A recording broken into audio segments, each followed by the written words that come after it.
noticed that not everyone sees the world the same that I see it. But to sit down and say, okay, when you did this, what was the result? No, I think that's two things. They don't want help if they're not wanting to grow, and I think if they are wanting to grow. So I've put myself through this filter. All right, so welcome back to the Dyslexic Hustle. We have Mike here, and I'll let Mike just introduce himself, and then we'll jump into this conversation. Go ahead, Mike. Thanks for having me, Adam. My name is Mike. I have the leadership channel, which is Leadership with Mike, and recently came off of a tech startup as the head of strategy. We went from product launch to acquisition in 6 months.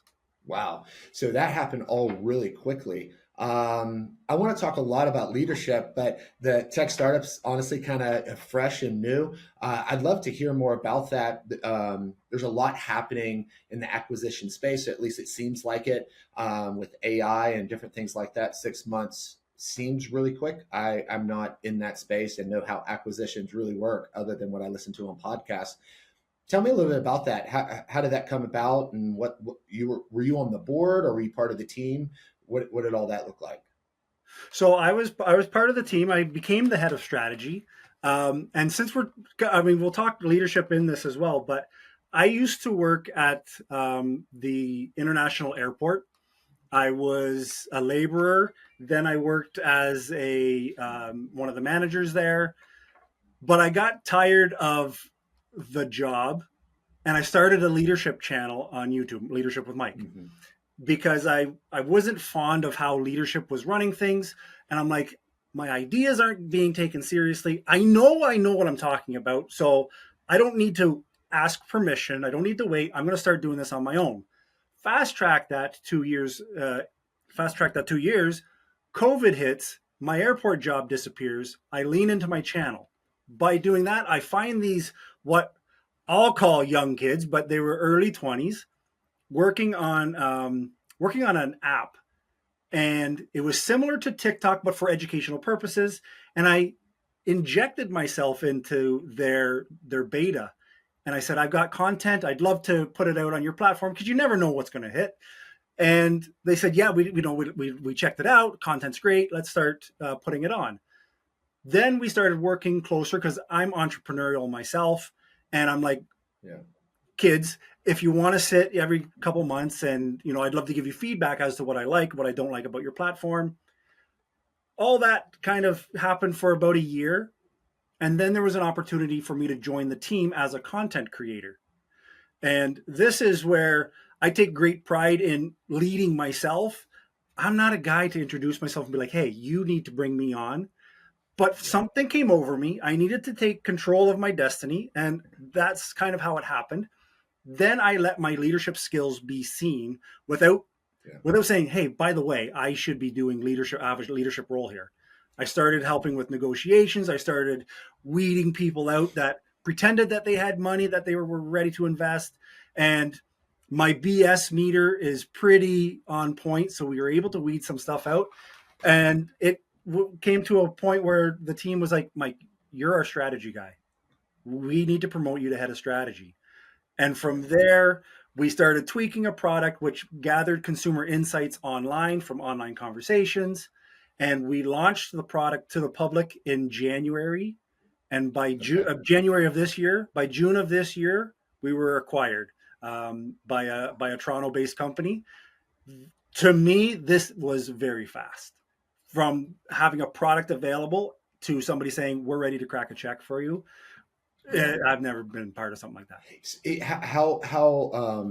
How integrated with AI was it? Was it kind of is it an AI driven product? Yes. So this is an AI driven product. Our platform would go out and gather conversations that are happening online, whether it be on TikTok, on YouTube, Facebook groups, Instagram, all the socials. And you would be able to get an understanding, whether that was at the time we were kind of diving into the US elections. Mm-hmm. We were diving into some brands that were having some controversial moments like Jaguar when they did their big rebrand. And we could really get a pulse on what the consumer was saying. And why I believe this was picked up so fast is that, Adam, you and I could sit in a boardroom and we can discuss what we feel Mhm. the consumer wants, what we think, but we don't have a real grasp on this. And that's what we learned talking with a lot of marketing agencies. It's like they're surveying 100 people. Our platform was gathering 10,000 to 100,000 Yeah. conversations and analyzing that. And that's real people praising your product, criticizing your new menu items at your restaurant, um, talking about a bacteria that your product has in it that is running wild. So we were able to get real time insights that companies before, again, their sample size would be 100, maybe 200 if they were lucky, and they would take a couple of months to get. Our platform brought that down and got 10,000 to 100,000 comments. Excuse me. And in a couple of hours, you had a full on report with ideas on how you should handle it as an agency. I actually am very interested in this product. So I've listened recently. I'm a little bit of a political junkie. I love that. It's a bad habit to have, but it's you hear people talk about like the census and different things like that, and how they're having trouble, like because they're not getting people to respond the way they used to respond. And you're also, I know through conversations and listening to people talk about it, like you can also manipulate those questions to get answers that you want, Yeah. kind of lead the survey in a certain way. This seems like a way to just get real raw information where it's really hard to manipulate the data. Would that be kind of a correct way of kind of thinking about it? Absolutely. Yeah. And when you have time, right now they're still using the same URL, which is oneclick.io. And it Okay. all comes down to, again, how you're asking the question. And I think that was a great point that you brought up that we're very proud of. We, for the most part, can eliminate bias because, like you said, it's how you ask the question. And our AI would be like Yeah. you would be able to write the question like, what do people think about, say, President Trump? What do people think about Kamala Harris? And you would get the raw information. It's polished in the sense of it's presentable, and you could walk away and say, okay, this is, these are the emotions people are feeling. This is their emotions over time. And the platform would give you a summary as well as breakdowns, as well as inline citations where you could go to the Reddit thread and see this is the comment that was made and this Yeah. is the user, right? So seeing that Yeah. there's real people and it's not hallucinating like AI tends to do, um, and yeah, it eliminates the bias because you would be for one candidate, I could be for another, and how we frame our questions will have, like you said, will have a big impact on the answers we get. This AI eliminates that Yeah. emotional connection to it and just tells you this is what people are saying. You can't argue it. This is what they feel. And it's such a big sample pool, I would imagine too, that it just makes it because like I'm not going to answer a question if a pollster calls me. I'm hanging up. I'm Yeah. not. I got things to do. I'm not. I'm not taking spam calls. Man, that's super interesting. Are you still invested? Play a part in it, or was it kind of a full exit, and now this other company has it, and y'all are just kind of watching from afar? So we're still helping them integrate the product into their workflow and into their Hmm. sales process. So yes, we are much more hands off, more advisory. Okay. But yeah, we're kind of watching it develop. And again, it does crazy stuff. We worked with, I can't say the name of the movie, but we were helping the director follow the movie trailers that they put out for their movie. And of course, like you put a video on YouTube, your comments. So this Hmm. director, the studio, they put their trailer on YouTube. They know their Yeah. comments, but we're pulling from review sites and Reddit chats, and we're gathering this information. And what was so, to me, like I get chills because it's just weird to be part of the team that did something so amazing, is that we were able to pull feelings from the conversations enough so that the director before release went and made edits to the video or to the movie, sorry, that impacted how well it played out. And this is a summer blockbuster movie. Um, Wow. all because of the insights that people were sharing freely online, and we were able to collect that. And again, major impact on for the studio's bottom line. So one last thing on it, is this a product that will end up being available to say like businesses and individuals? Is this something that like myself, say I have a local business, I could get that, set up some prompts and it go out and kind of almost reputation manage my company in a specific area? Or did a company buy this that's just going to kind of use it more internally? So the company that bought it, to my understanding, they're using it more internally and with Okay, their the media agencies that they work with. So it's a service that gotcha. they're providing. I do think Okay, with the link I gave you that you could get a couple of free reports out of it. That might be interesting to bang around. yeah. But I'm not sure you'd be able to sign up Yeah. and become a member. Well, I'm super excited about AI just in general, and when I hear things like this, it's like, man, the possibilities. And I think you created or you helped be a part of this, the team that created it. It'll be interesting to see what things look like in a year, 5 years, 10 years, Yeah. and see how the landscape just changes so much. Because I think tools like that for small businesses, and if they're easy to use, would just be so valuable. Because I'll get a screenshot from a friend or this person. It's like, oh, you were in my next door thread, or over here. I'd never get on Reddit. It'd be interesting. I was like, are people talking about me on Reddit? Yep. Yep. Maybe I want to know, maybe I don't want to know, Yep. and that type of thing. So I think that's super interesting. So is that the first time you've worked with a startup? Because it sounded like maybe you had like more of a corporate job before this at the airport. Is that right? Yeah, I've been Yeah. entrepreneurial. The YouTube channel, but I've done stuff before, but never in a salaried position. It was Yeah. always, Yeah. well, throw spaghetti at the wall, see if this is going to stick. Um, my background is I worked at the international airport here in Toronto for many, many years. Was in leadership role, stepped back because I didn't mesh with the Yeah. leadership's Yeah. vision, and it was just easier for me to be an employee. It was a decision I had to make. I've worked in restaurants for multiple years, Yeah. from serving, bartending to managing as well. Um, but yes, always very much in a corporate setting. Yeah. The restaurants are a little bit different because there's a lot of freedom in how you manage your time. But yeah, my background is definitely more corporate. Yeah. This gave me the bug though, for real. So you're kind of working corporate restaurants, doing kind of more traditional, and then you start doing these entrepreneurial things more full time. You get on the leadership team.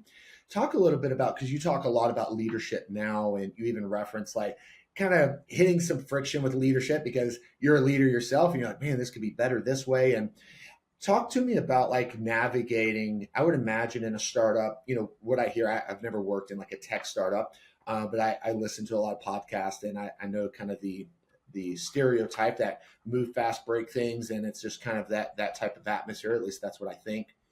When you're working with these individuals, and you got strong personalities, I would imagine different opinions, and you're really trying to come together and make the best decision. I tell people all the time when I'm working through an issue as political, philosophy, or business, it's like, I want to be right.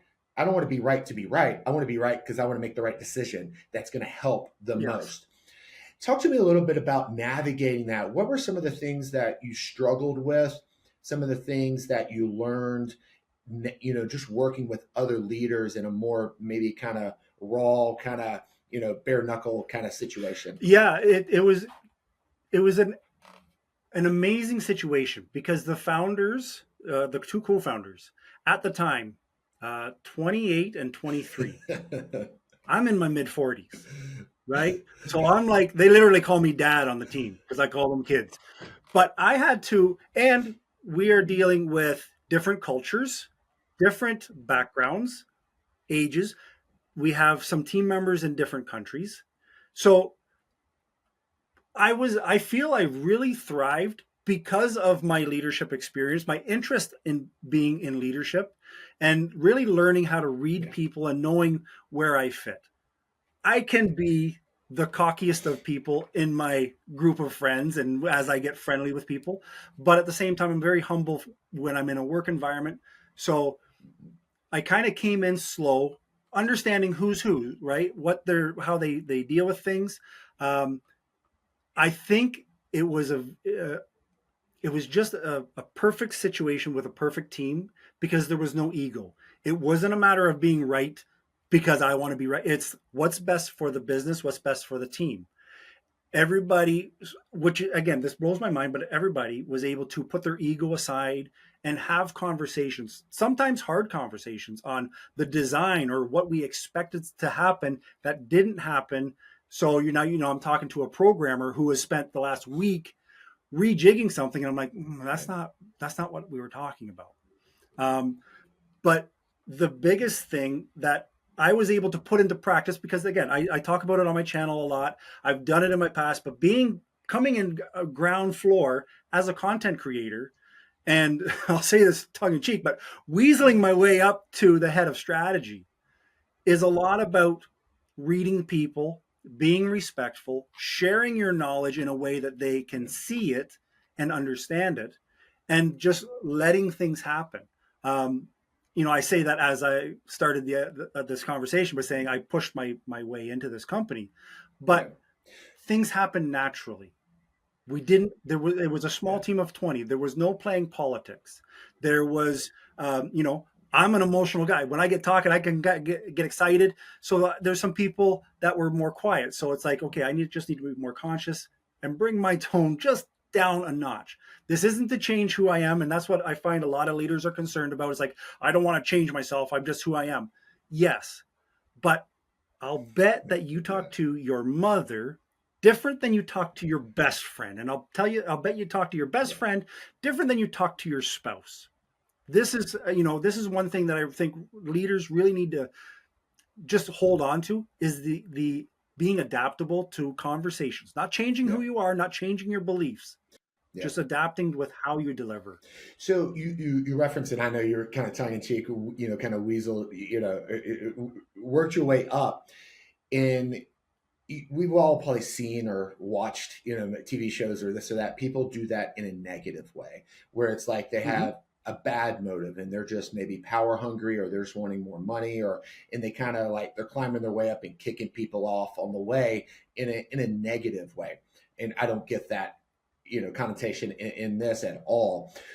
When you're looking at that, as like you said, you're older, you're more mature, you have more experience, maybe even more wisdom, but and maybe you also have some things to learn, maybe because you're in a new space, all this. As for up and coming leaders that are in a situation and they're trying to figure out how to give what they feel is really valuable information to the people around them and the people above them. And they're trying to convey that in a very helpful way, in a not a like money grab or power grab type of way. What did you find that was helpful in if you were counseling someone or coaching someone on how to do that? Like, talk to us a little bit about that. What are productive ways to climb the ladder in a way that, because you can bring excellent value and you have something to offer, you need what I have, how can you convey that in a non-arrogant, non attacking way? So that's, I think, a great question and something that you're right. A lot of people miss because you don't want to be seen as the one that will just walk over a dead body to take a Yeah. new seat right Yeah. at the corner office. Some people may. It's not Yeah. how I do Yeah. business. Um, I've found and I've advised clients of mine, first and foremost, does your manager, does your boss know that you're wanting to climb the ranks? Hmm. Because some people are perfectly fine in the position they're in. They don't want to go up, they don't want more responsibility. So let's not make the assumption that your boss is looking to you and be like, this is the next one, this is the next person. Go and have a one-on-one conversation. Maybe you schedule it yourself. Maybe it's during your annual review. Hopefully you're getting more reviews than that, but have have a moment to say, what do you like, what do you love about the job, and what are your hopes for Yeah. the future, whether that be near or distant future, and share some of your experience, why you're interested, what you hope to bring how you hope to bring value to the team, and that just puts you on the radar. Now let's go to the team. Listen, I walk into any room, like restaurants are notorious for this. There's a leader of the group. There's a head server. Know who they are. You don't kiss ass. You don't avoid them. Mhm. Watch them. See how they operate. Those people that are leading the room, that lead conversations, maybe you're having a staff meeting and they're the most vocal Mhm. and people are respecting their words, work with them. Gotcha. Like don't mooch off of them, Mhm. but have genuine, honest conversations. Why did you say that? Because that was pretty important. I saw everybody like that. Like what's been going on. Just again, talk to people like they're people, Be curious. respectful, be curious. And then you start to learn. And then over like nothing's going to happen tomorrow, Yeah. but it's the days after tomorrow. So you've talked to your boss, you've talked to the lead on the floor or whoever kind of runs the office, and they start to see you in a different light because you're not just trying to be a cog in the wheel. They see that you're not just trying to steal your paycheck for as little effort as possible. Yeah. You're committed. You have ideas. You have curiosity, which is one of the biggest things as far as I'm concerned. When you're curious, not nosy, not gossipy, but you're curious, Yeah. that can really help people be like, you know what, I'm going to put some effort into this guy. I Yeah. think there's an opportunity here. Yeah. Yeah. And I've talked about when I've having conversation with other up and coming leaders or business owners, whether you're serving a customer or you're serving your organization, is like, do what other people aren't willing to do. Be willing to work the Mm-hmm. later hours, be willing to just do. I tell my son, he's 19 and he's kind of building his life, and it's like, you can't just do your best because your best may not be good enough. You got to do what's required. And I kind of stole that from Alex Hormozy, but I love it so much because sometimes it just requires more, and you just have It, to, it yeah, you just have to do the more. It does, and doing more is also how you start to gain the respect of your team. I'll tell you a quick story. Way back in the day, not too, I mean, way back. I was managing a restaurant. I had just recently been promoted to a manager. It was like a pub bar kind of thing. Great establishment, fun to work at. The dishwasher didn't show up, and the night had just started, and the cooks, the prep, all those dishes start piling up. Now there's a decision to be made. Who am I telling that needs to go into the dish and start washing these dishes? I could get a busboy. I could ask one of the prep guys to stay late. The decision I made was, I know how to run a dishwasher. Yeah. The night doesn't stop if the manager's in a different position. It stops if the kitchen staff can't cook. It stops if the busters can't clean the tables. So we made a call to get a new dishwasher come in for the evening. I threw on the apron. I did dishes. It was like 40 minutes at most. Yeah. But the level of respect that I got from every staff member that saw me doing that was like, I get chills again. It was just unbelievable. It wasn't like I had a strategy, like I'm going to manipulate these guys. It was, Hmm. this is logical. Yep. I'm not as important in this moment, Hmm. so I can take on this extra role. I love From it. that day forward, bouncers, like our security, bartenders, waits, everybody, no matter what I asked, no problem, Mike. It was that easy. That's like, it was an aha moment for me that I took away. I'm like, oh my God, like I run things now in the best way possible. Like, you know what I mean? Like I'm never in a corner with my back against the wall. I've got people now that want to help me because I just naturally went in and helped. I I absolutely love that.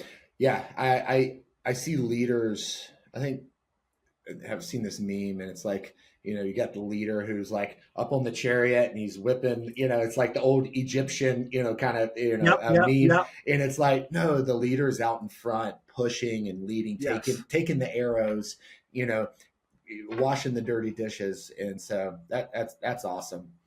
When yes. you know something that I've noticed, I've had my own business since right out of high school, and since I started my business when I was 19. I've noticed that not everyone sees the world the same that I see it. And I even had conversations today with different team members and crews that I'm working with. And, it's no surprise, 2020, what, September of 2025 is when we're recording this. In the economy in the US is like, it's good and it's not good. It's like, it's hard to know exactly what's going on. And in the home service, it's slowing down maybe a little bit, arguably. And what I've noticed is like, man, we've had to be more aggressive on some pricing and really selling the service and really explaining the value. But ultimately, you gotta be competitive. And I tell my guys, it's like, hey, well, I don't want to work for this. It's like, well, we can work for this, or we can work or we not work at all and stay home. So and that's just kind of my mindset. It's like I want to be making something. I don't want to be making a whole lot of nothing. And again, we could talk about if that's good or bad and all that kind of stuff. But what I've discovered, saying all that to say, is like people don't necessarily see the world the same way I see it. And in some things that may seem intuitive as a leader aren't intuitive to other people. How do you, outside of just demonstrating, which I think honestly is probably maybe the only, or not the only, but maybe just the best way, how do you teach those principles? Like if you have an assistant manager and they're just having a hard time really understanding that concept of pick up the apron and wash the dishes, what have you found effective ways to communicate those principles? I always like to think in more principle based, and maybe it's just kind of breaking down where's the constraint. I can't take a waiter because then our customers aren't served. I can't take the cook because then the customer's not served. But I can wash the dishes, and you break it down maybe in principles. I don't know, curious, like just how you unpack that and how you convey those principles to the up and coming.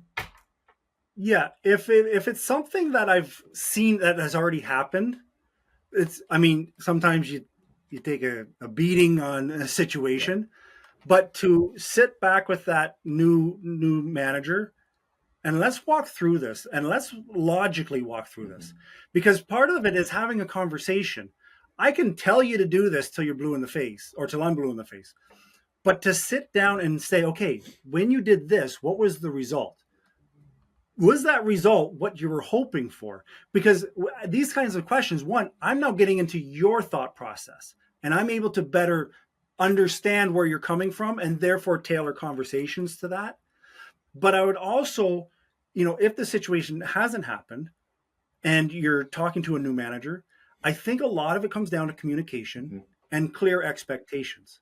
So these are my expectations. If there's an opportunity or a situation where you don't have a dishwasher, what are you going to do? Yeah. Well, I'm going to bring this person. Okay, so if you bring that person, what gap does that leave that now needs to be filled by somebody else? Do we have the staff for that? Is there an opportunity for you to go and help do the dishes? And you're going to get some people like, no, I'm a manager. Yeah. Okay, now we need to set, there's a new conversation now. We can set these expectations, because some people, like the graphic you were explaining, some people think that you sit on the chair and you bark orders. That's not, sorry, that is one way to do it. That is not the best way. Yeah. By far, right? And that being said, I also need to be the leader that does what I say you should do. Yeah. Like, I remember working at a car wash and my manager saying that he would never ask an employee to do something that he wouldn't do. And he had asked somebody to clean the toilets. He had spent years working his way up. He's cleaned toilets. He knows it's not a great job, but I've done it. So I have I don't feel bad to ask somebody else to do it. But if you've never done something and you're like, no, it's easy, you just go and do that. Again, it really can play with the relationships that you have. And relationships, in my opinion, that's what gets the work done. Yeah, I love that. I was recently having a conversation with some friends about relationships, leadership. I've also noticed that like bigger organizations, and this is common, right? So like 75, I think 90 is kind of statistically where things start to break down. You start needing multiple layers of management and leadership, because you can't have relationships with everyone. Ray Dalio, are you familiar with him? Yep. Yeah, Yep. yeah, love him. Love a lot of stuff he talks about around principles and stuff. And I just recently listened to a podcast where he talked about, he used to handwrite specific Christmas cards to everyone in the organization, and I think he said it was 93 employees that Christmas, and he was like, I just can't do this. Like, he would buy him a special gift, and he would write him a special card. He's like, all right, we now have to change, evolve, because I can't do this effectively. And so I say all that to say, relationships, I really do, as a principle just in my life, are kind of the bedrock that you build upon. If you don't have those relationships, and if there's not an understanding that I have your best intention, and we have in the workplace, the organization's, best, we're doing what's best for the organization, and we're trying to come together. So, because if the organization thrives, we thrive, because we're in the business space, we're all doing this to make money and to serve a need and fulfill a service. So I love that. Absolutely. So we talked a little bit, we kind of talked about a lot of things here, but one thing that I've experienced, and I'd be curious to kind of see your thoughts on how to navigate, and just kind of general thoughts on, is different levels of leadership. I think it's John Maxwell talks about, I think it's like the 5 or 7 levels of leadership. And I've been in situations where, you recognize in the organization, or maybe I'm, working with someone, and the leadership levels are not balanced, and not from a place of arrogance, but you're just recognizing, and we kind of talked about this earlier with this young startup that you're coming into, when you're recognizing that maybe someone lacks certain qualities that a leader needs, and then maybe you do have them, and you're trying to, I don't know, just navigate those difficult situations. What have been effective ways for you to help people, or yourself specifically, either raise the level of the people above you, kind of help elevate them, and maybe it doesn't help you monetarily, but it just helps everyone, and it makes it more pleasant for you to work there, because now you're working for someone that you respect more, because they're doing the harder things. Talk about that dynamic a little bit. If you're like, let's just random numbers, if you're a level 7 and they're a level 5, and you're trying to work with them in a good way, how do you navigate that with leaders? Mm-hmm. Everything to me is basic. It comes down to conversation, and I'll share an example. Working at the airport, when I was moving up into management, and it wasn't a 5 and a 7, but there was my boss was 2 levels above me. Yeah. And super great guy, super big heart, did not have people skills. So everything that he said was harsh. If he was confronted with a question, he would turn red-faced, and it was anger. Because what I believe is that he wasn't confident in how he handled situations. So the confrontation coming back to him was like, well, you're questioning my authority. So I was able to work so well with him. And this is like somebody where staff members like, ooh, you got paired up with this person, good luck. And I'm like, I don't think it's that bad. Because again, I knew he was a good person. So it was a lot of me coming in, not saying, hey, I know what I'm doing, watch this. It was more, so this is the situation. Yeah. Do you mind if I handle this one? And I would just show him, I would just handle it the way I felt to handle it. And then we would have a discussion afterwards. Mike, how did you think that went? Well, I think it went this way, and here's why I believe it went well. We had a lot of people that had worked at the airport for decades, so they were stuck in a way to do things, and disciplines, write-ups. One of the situations I came in, I said, listen, I'm new to this. So yes, you're at write-up level, whatever. Me and you are not. So here's how this is going to move forward. This is our unofficial conversation. If you put me in a position where I have to do something, it's no longer my problem. This is because we're adults, and we're addressing this. Yeah. I was then able to take that situation back to my my boss, Yeah. and he's able to, without me saying, "Hey, you should take notes on how I did this." He's like, you know what?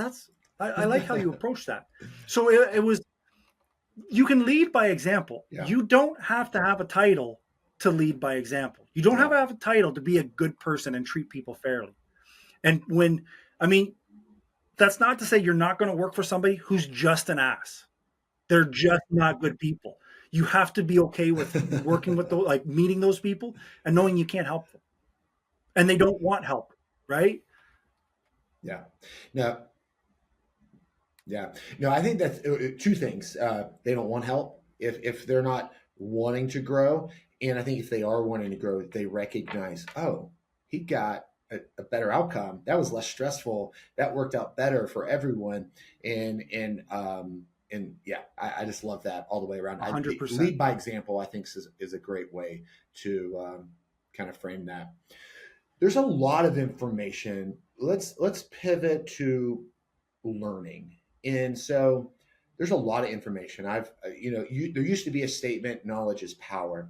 And I've kind of changed that in my conversations. And I think, Yep. Applying the knowledge is power because there's just so much information. We're putting this on YouTube and all over podcast and social media. And so like we're consuming so much information. And I mean, if you're consuming good information, I do find that. So the question is, around learning and consuming information. And I'll say how I've been Mm-hmm. effective. I'm dyslexic. It's hard for me. So part of a characteristic of dyslexia is that it's hard to get things in the long-term memory because it's a neurological condition. And so I have found that if I saturate on a subject, that then I can talk about it. If you ask me stuff about the painting industry or different things that I'm passionate about, like I don't have to look it up. I can just tell you because I know it like the back of my hand. I'm very knowledgeable. And so that's one of the ways that I've learned. But it's hard and it takes time because I'm just saturating information over a long period of time.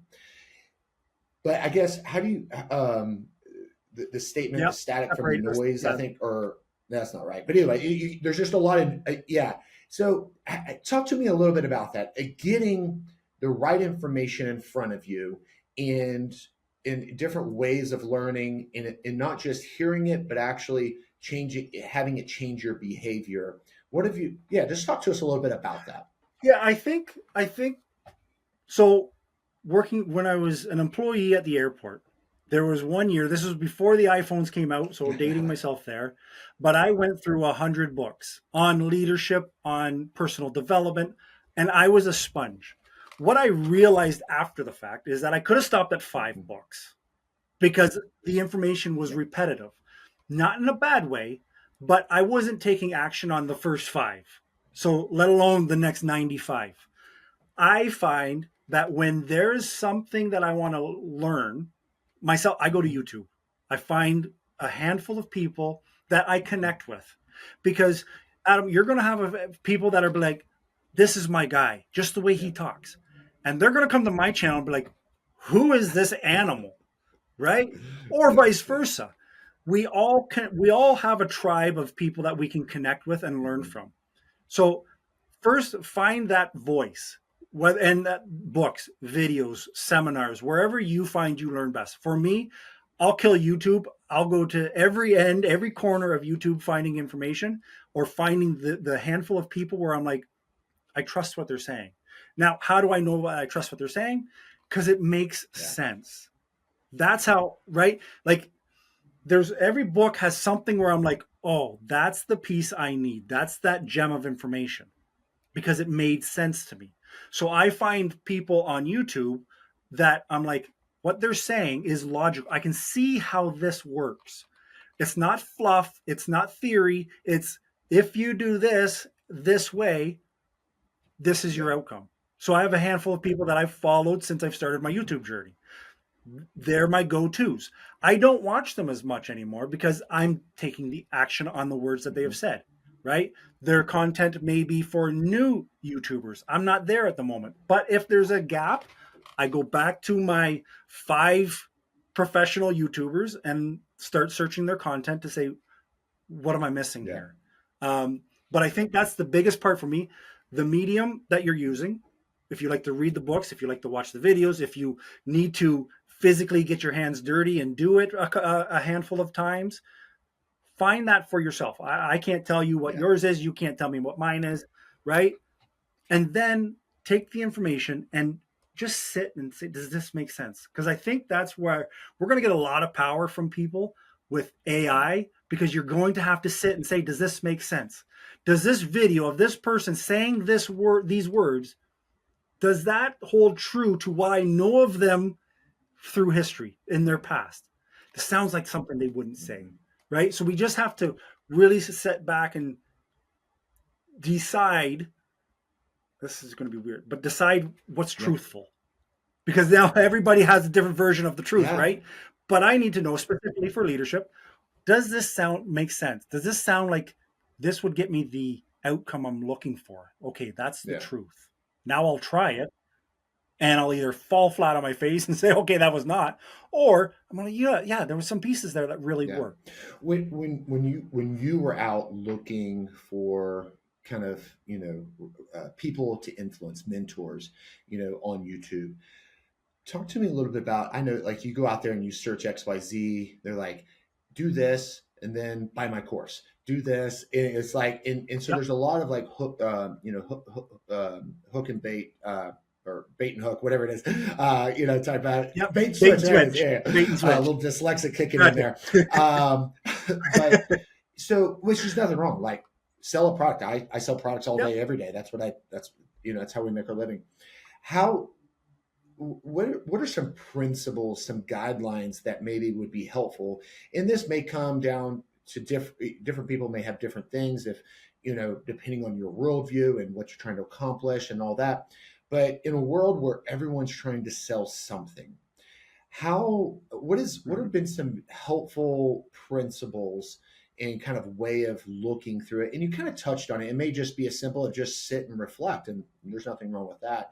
But is there something more official, more checklist type approach to say, all right, I'm listening to this guy. It's like, I'll just take like a really well-known person. You take like a Tony Robbins. I like Tony Robbins. He's fun, super inspirational. And, Tony Robbins could say something that I totally disagree with and listen to it and be like, heck yeah, he's spot on. Just because he's such a charismatic Right. speaker and all those things. So how do you filter? What are some of the practical things? You got a 19, 20, 25-year-old, whatever age, fresh, and maybe hasn't had good people around him. I think some of us, and I don't know exactly your background and how you're raised and stuff, but I had some really good things in my past and some really difficult things in my past, but I had the ability to recognize good people and trustful people and things like that. And if you haven't had like that kind of really good interaction, and you're even having a hard time understanding what that looks like, from a leader, like how do we, I don't want to say judge, but how do we litmus test, who we're listening to? Yep. My biggest thing is, and I have a playbook that I sell for first time managers. So I've put myself through this filter. What value are they giving you? I don't want to watch videos where they're like, this is the problem, buy my solution. This is the problem, buy my solution, right? I want, give me the solutions. And that's what I pride myself on my channel is, here's the real hard conversation that you're going to have with your employee. And here's 3 things that you need to consider when you're going to have this conversation. Now, at the end of my video, I'll say, if you like this, you can buy my playbook. It's a downloadable PDF that will help you with this, that, and the other thing, and so much more. But I need value. When I listen to Tony Robbins, when I listen to Alex Hormozi, I get value. Yeah. So now I'm okay, because what did I spend? I spent my time, which was valuable, but I didn't spend any hard money, and I got good information.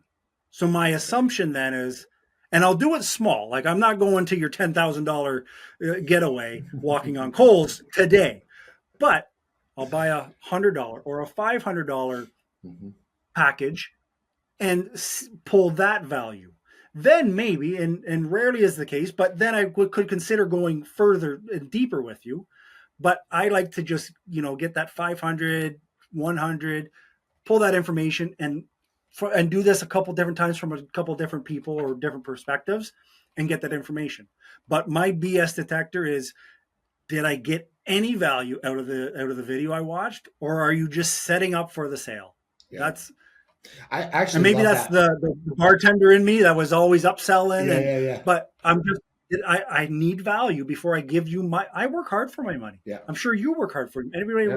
watching this. You work hard for your money. It's not just given out. Yeah. So spend it wisely, which means if I'm spending my time with you, I Mhm. expect some value. No, And if I get that to me justifies, yeah, I'll go deeper. I love that actually. I'm Alex Hormozy, I think, is a great example of that, and just giving relentlessly on content. And then eventually he was like, "Hey, I do have a book," and then he gave away his book, Yep. his first book. It's just like Yep. you still Yep. don't even have to Yep. buy it. If you want a hard copy, you got to buy it, but you can listen to it on YouTube or Spotify for free. And so I love that. I think that's a great way to look at it, and because some people are really self-starting, and so I'll use an example that I had personally. I've always been relatively active, and I needed some help to I just felt like I was not really getting progress with like working out, my diet, different things, and so I was able, in this case, one of my really close friends is an elite athlete, and I was able to work out with him. So it didn't cost me anything, but I, I had the knowledge. I could look up online and see, do this, do this. And I had a really hard time just getting the results I needed. And I knew other people were like, "Oh, I got that." And they were rock stars, had a six pack, the whole nine. And then I needed some hand holding. I needed to Yep. show up. I needed someone to say, "Hey, where were you? Why weren't you at the workout? Here's what we're doing. Yep. You run harder, lift heavier," and he's right there. And I think that's the equivalent. It's like you can say, "Here's some issues, or if you're dealing with this issue, here's some solutions."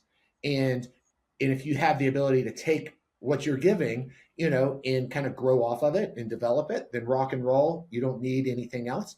But if you need a playbook, if you need more details, here's the details. Here's the script. Yes. Here's the time management. I love that, and I think that's a great way of kind of approaching it. I think the idea that someone's just like saying, "Do this and we'll solve all your problems," but they haven't offered any value before that, be wary. Right, right. And this goes back to people in leadership roles. You want your team to bend over backwards for you? You bend over backwards for Yeah. them. Show them you're there for them. Don't grind them for every minute and then ask them to do more. Yeah. Obviously we all have a job to do. There's work that needs to be done, but you don't have to be like like beating an anvil. It's it's a give and take. Again, at restaurants, at the airport, working with one click, I don't fight to get people to work with me. Yeah. I never fight to get a job done. It becomes, "Hey, Kev, I need this done, and I need it done in like 5 minutes." No problem.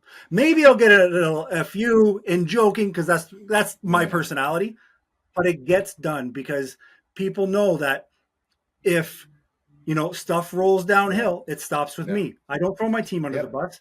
They see that I've got their back. They see that, you know what, we can cut out early. Like to sit here for the next 15 minutes, let's just cut out early. You know what I mean? You lead by example. You be fair with people, and they will move mountains for you. Yeah, absolutely. It's the same thing. So I'm giving them, and they're seeing this is who Mike is. So they're paying me for they're doing the extra work that I need done. That's like them giving me cash for my book, for my playbook, right? It's just that exchange of value. Yeah, I absolutely. I mean, even that principle of just understanding the principle of understanding the principles. Just like I grew up religious, and And so like there's a biblical verse that talks about like, the spirit of the law versus the letter of the law. And I take that kind of into like business and different things, even with like my kids, raising the kids. It's like, yes, technically you did not do anything wrong, but you knew that that was something you shouldn't have. You You know know better. better. Like Yeah.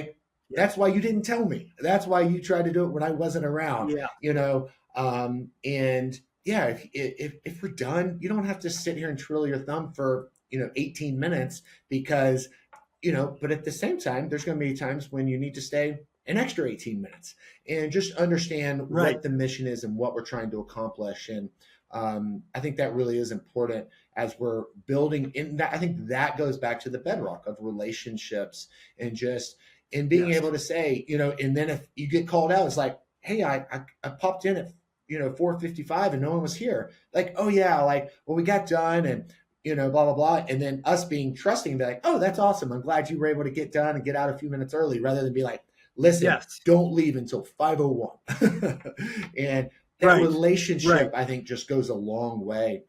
I know that, and you probably experienced this in the restaurant world. I know I experienced it like in the construction world as the owner of the company, maybe more so. But when people need things, people might have a family emergency. Maybe they need, their car broke down and they don't really have the money for that repair. And we work really hard to really have people that help them in every aspect of their life. And when someone's having a hard time, I think another thing for leaders, especially in a small organization, is like, do the things you can, like let them know that you care about them and their family and the outcome. And Yes. I tell my team all the time, it's like, like if something comes up about pricing, or they want more money for a project or this or that, and it's consistent. I tell them all the time, it's like, hey, like, you know, this is the budget we have for it. And if you can't do it for that, I totally understand.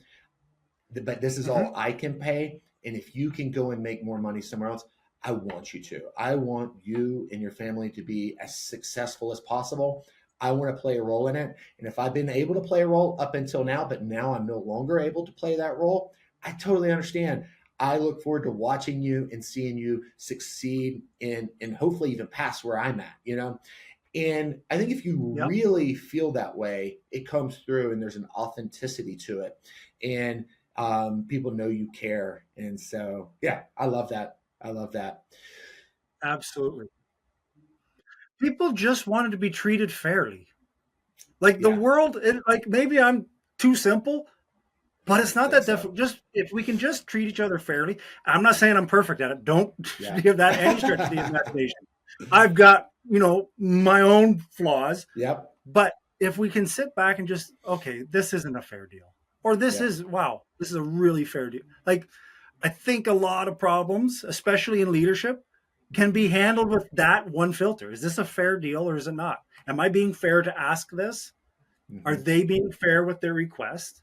Okay, let's Hmm. start with that, with the best of interest, that we're both trying to be fair. Yeah. Then we can get to a solution. No, absolutely. Yeah. Yeah. I love that. I think just having that humanity and that relationship at the baseline is the biggest thing. And if you get too tied up into the digital world, sometimes it's hard to kind of miss that a little bit. But I do think ultimately the relationship, people will do a lot for someone that knows they really care and Absolutely. appreciate and want to see the best for. So you've touched on this a little bit, but I just wanted to know kind of from a personal standpoint, uh, on your learning. You talked about like with YouTube, kind of sought out and found a couple people that you kind of go to, and in early days you read. Do you still find that like YouTube, or I think you said that YouTube is kind of where you go to and just try to learn as much as you can? Have you found that to be the most effective? And I asked this for, obviously everyone learns a little differently. And I would, is YouTube, sounds like, is your default kind of way of learning. It's kind of mine too. Um, how did you find that out? Is it just something you enjoyed, or did you find that maybe I like reading, but I just found YouTube was more effective? Was there any kind of process there?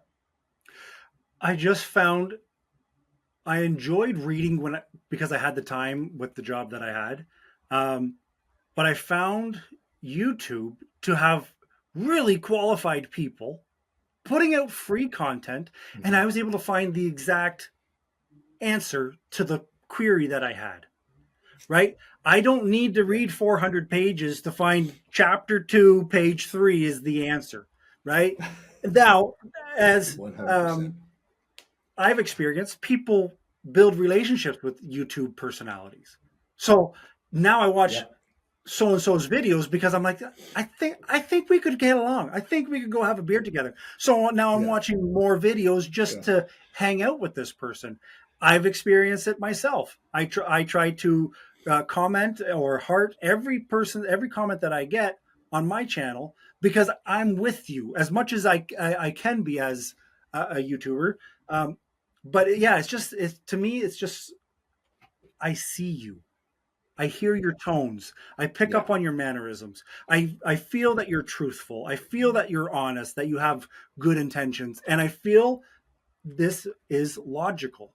This is answering my question, or this is Yeah. providing me value. So I'm able to just feel it more when it comes to YouTube. Um, I don't know what the future of learning is. I've had many discussions. My Yeah. wife is very much, our kids are going to university. I'm very much, if they want to go, I'm so happy for them. If they don't, Yeah. dad might just be a little bit quieter in the Mhm. side, right? Because there's Yeah. what does education look like in 5 to 10 years? I don't know. Yeah, I think what is it for? And I think there's two parallels there with education, university, and in like reading and learning. I so as a dyslexic, I didn't read my first book until the iPad Wow. came out. So I don't read. I mean, I read on like a third grade level, second grade level. It's the most unenjoyable thing Yep. for me to do. And so part of that was to my upbringing. We didn't have really good tools and just an unstable kind of, childhood and that type of thing. My daughter's dyslexic and reads, you would never even know she's dyslexic because there's information about dyslexia and all that, and I just hit on that because we are the Yep. Yep. Dyslexic Hustle channel. And so technology is really the great equalizer. And it's not just because we have an iPhone or an iPad, but with like my daughter, she actually, my wife homeschooled both of our kids, and um, she actually can read. She has actually figured out how to navigate in how to learn, which is a great thing. But going back to the university and books, is like what I found is when I had the ability to finally read with the iPad digitally, I was just like, I'm going to read everything, and that was fun, and I did that for a little while, and then I was like, what do I Mhm. need to know? Like, what is going to help me? So maybe I have like a philosophy question or religious question. Maybe I have a business question. Maybe I have a parenting question, a husband question. And I started seeking out very specific information to solve the problem that I was trying to solve. I did find that there was a couple books that I really liked that educated me at a high level. There was like a Dave Yep. Ramsey book I read, Yep. Entree Leadership, and it was very good. It was a very much kind of broad. Here are the different sections. It kind of gave me a framework to kind of just think about that came from another successful person. And then I was like, my business is built on sales. I need to Yep. focus on sales. There was this old book called The Ultimate Sales Machine. I forget. I can't think of the author offhand. I love it. It's kind of an old school book. He talks about like home shows and different things like this, and so, but the principles I found, and I haven't read it this year, but like I've read it every year for like 5 6 years, and I just love the principles. And the idea is I want to keep all the concepts in the front of my mind, so I'm always thinking about it. And then I found like, okay, I want to find. I'm trying to solve this specific problem. I need to do Google Yep. AdWords better. How do I solve that issue? And then that's where I think for me, like YouTube and different things like that. And then I can watch, where's a tutorial on Google AdWords? All right, I understand the framework. How do I do geo targeting in AdWords right here? And how do I put the negative keywords, like the very tactical, specific things?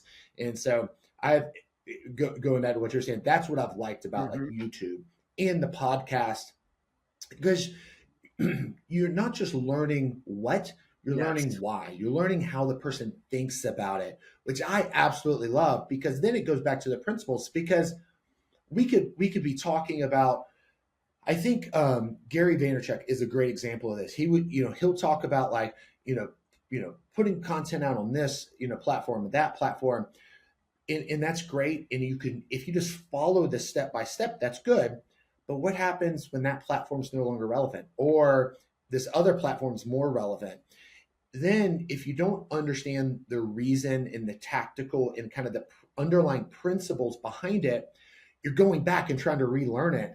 But if you understand why those things work, and understand the principles of why we're doing what we're doing, then you can take that and you can apply it to different areas. You may still have to get educated on how to set up a TikTok marketplace, or Etsy, or this or that, but the concepts and the principles that it's built on are the same. Do you find that to be true as you've gone through stuff as well?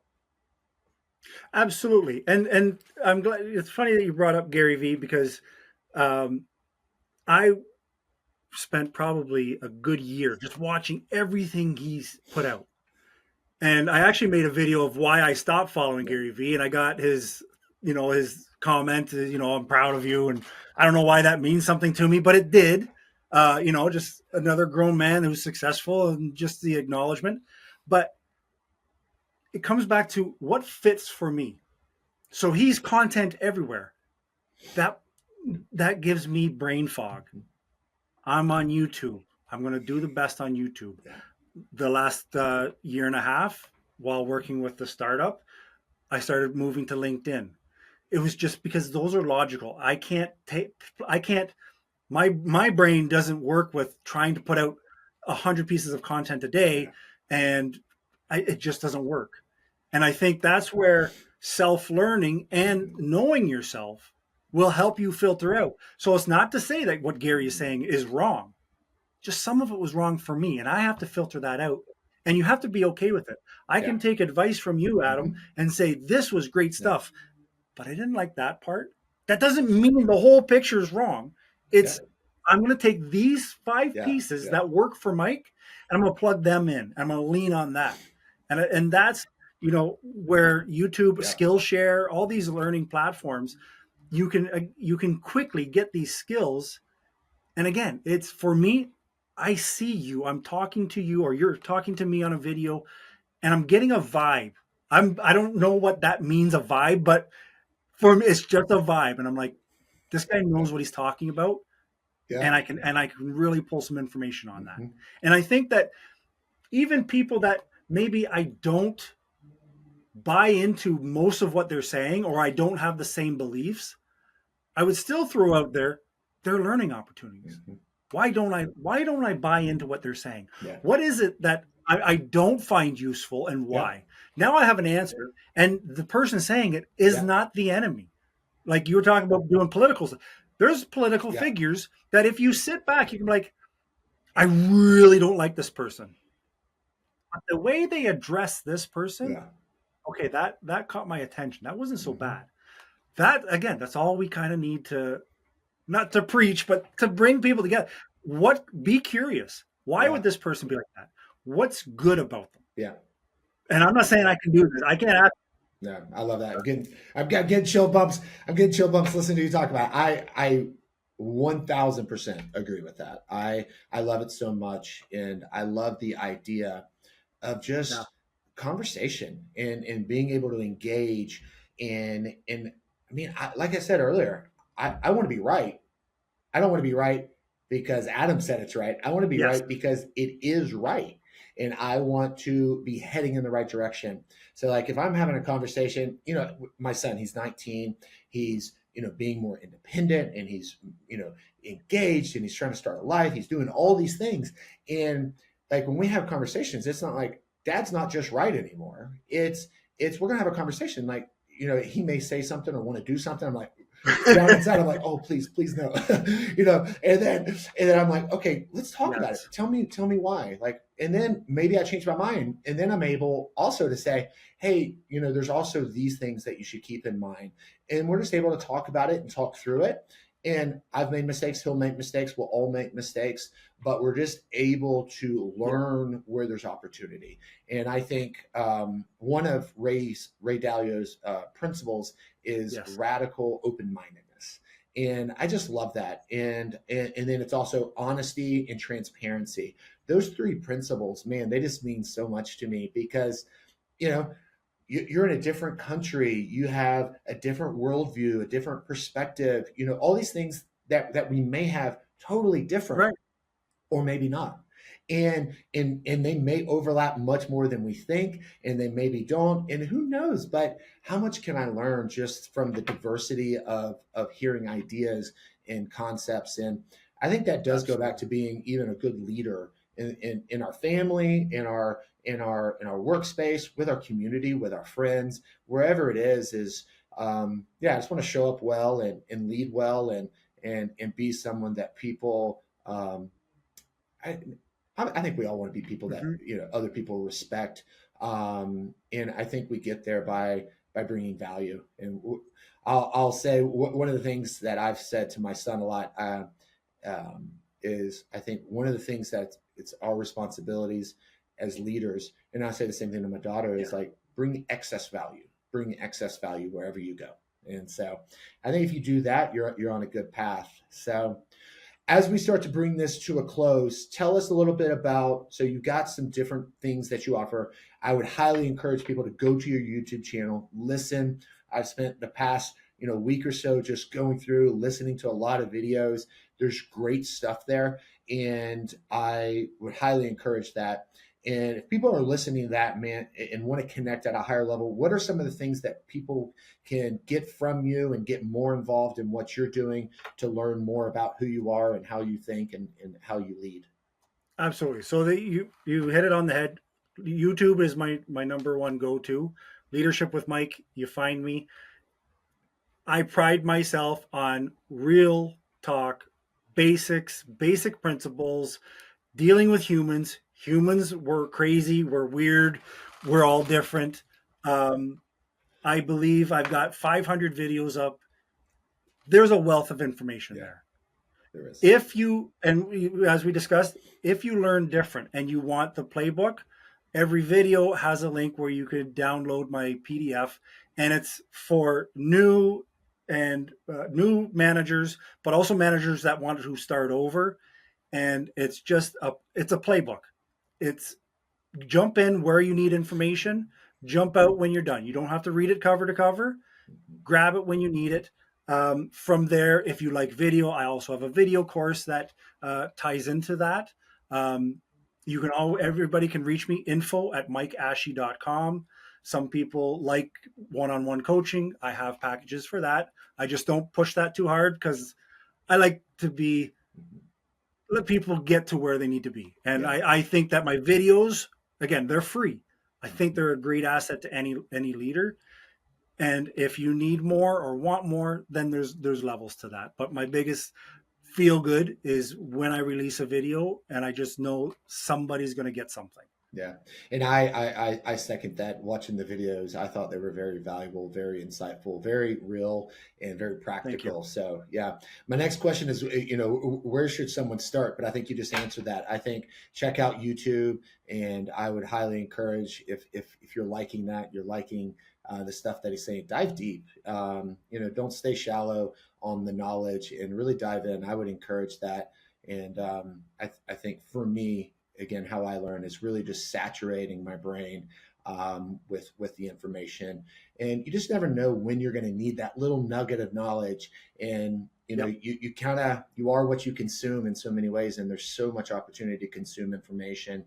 And I love the chance to talk to people like yourself and promote and encourage because we need strong leaders, we need good leaders, we need strong businesses, we need strong families, we need strong people. And so let's consume things that make us better humans and stronger humans. So, Yeah, and to kind of put a cherry on that, be active in your life, in the creation of your yeah, role as in a family, in your job.